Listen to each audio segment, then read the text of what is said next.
I want to ask you something, Dr. Blanton. When you were writing your book, what's something critical that you learned from writing it? Good question. I learned that when you dig deep in research, you have to be ready for what you are going to uncover.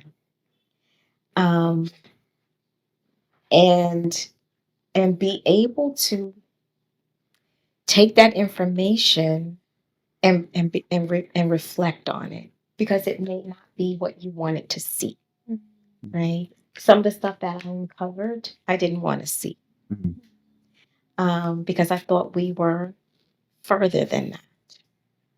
And so it took me back to a place to say, um, are we really where we think we are?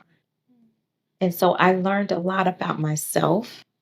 Um, I learned that I created some students who um, who were not successful in reading because of the program that I used, right? Of the strategies that I use, because I was not taught it in teacher prep programs. I don't know, right? And so when I was reading it, I had to say to myself, you're in this mix. Wow. You're a part of you are a part of the system that failed children. That was hurtful. But I had to go through that process and say no more. No more. And so that was very difficult to really be reflective enough to say that you are part of an establishment that didn't do well by children, right? And then take that information and turn it around. It must be so liberating too to be like, whoa, now I know, like, this is, I just didn't know beforehand, and that's okay. Mhm. And now moving forward, it's like, I know exactly my plan of attack. I Mhm. know how to get these Mhm. children up to a great reading level and how to practice and preach basically about it as well. Like, we should be advocating for Mhm. this. Like that's like the perfect way with research, Like truths are some truths are sometimes hard to encounter, but when it's encountered, there is a liberation behind it because it opens a new pathway of dimension and makes something it makes the thinking process Mhm. about it expanded. I like the fact that when you were saying this, Dr. Blanton, there was a lot of emotion. Even I felt the emotion. I don't know if you guys felt the the fact that you dig in so deep that you found yourself in it, but then you were able to pull yourself out to embrace something new. And when we expose something new to the world that works, like in your case, Mhm. I'm pretty sure you were faced with challenges, because people have a hard time seeing a new mechanism that do work. Mhm. How did you handle and manage through those moments where you were like, well, you were part of this, but now you're advocating for the truth now? Mhm. Mhm. So so that's part of the frustration. It's like I've got this new thing, guys, and it's not a new thing, but I've got some information that I want to share to help you in your practice, right? And you get doors closed. But I don't take offense to it because it's a sensitive issue. When we talk about reading, especially in the African American community, it creates agita. It creates Mm. stress because of the history.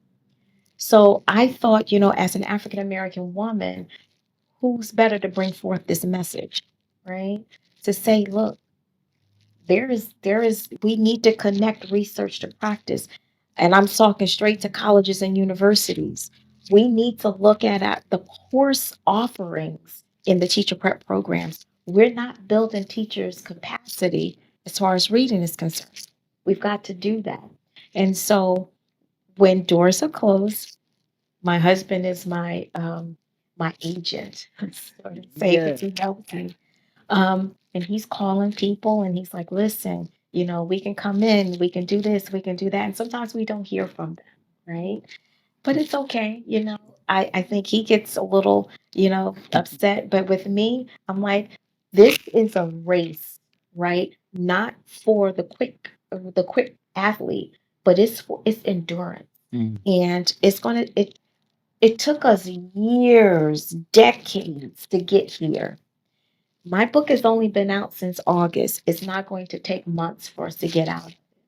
And so people have to come to the point where I came to and say, okay, I reflected, now I see, and now I'm going to do better. When you know better, you do better, Mm. right? When you know better, you do better. And so I'm waiting for them to change their heart and then we go in. Um, and it's going to take I'm not here for the quickness, right? For a quick turnaround. I'm here for the process, for the duration. And so where one door closes, another will open, Mm. right? And then hopefully we get enough doors open that others will see the good work that's happening and then want to go back, look and say, I can make a difference in the lives of children, and this is what I need to do. Mm. And I say to them, when you fall down and your child hurt their knee, break their thumb, what do? You go to the doctor, you go to an orthopedic specialist, you do whatever you need to do to fix your baby, to get your baby well, right? Your child well. The science is what we need to take our students from where they are to where they need to be.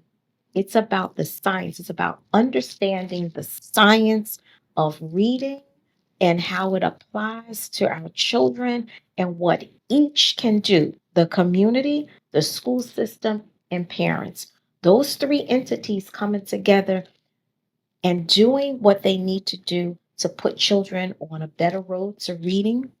I think that is going to be it. That's what we need. Understanding that reading is not just about letter names and letter sounds. I don't think that it was so much of a change.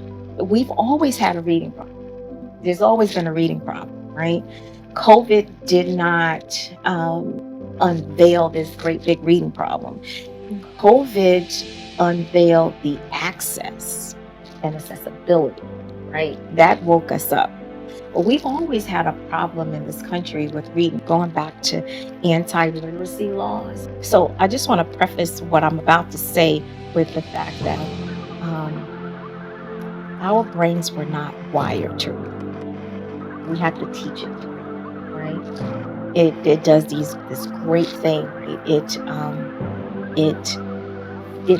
rewires itself, right, to form pathways for reading to develop. A lot of people don't understand that. It's very different than language. Language, you can put a child in a room full of people who are speaking and they will speak. You don't have to teach them how to talk, right? That is not going to happen for reading. You cannot sit someone in a room full of people who are reading, whether they're reading out loud or silently. It's not going to happen. You have to teach it to read, right? That starts very early.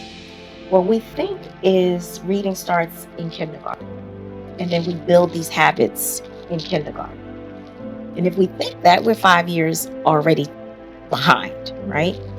Reading starts really at the moment of conception. How?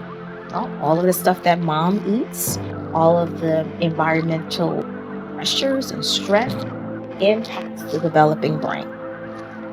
Reading is all about the brain. The brain is the main character, right? And so if we understand that, then we have a point of reference. And so how do we build stamina, right? Because in order to learn to read and read well, you have to build stamina.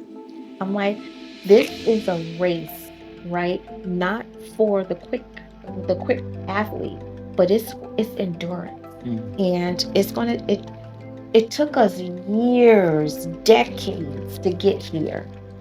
My book has only been out since August. It's not going to take months for us to get out. And so people have to come to the point where I came to and say, okay, I reflected, now I see, and now I'm going to do better. When you know better, you do better.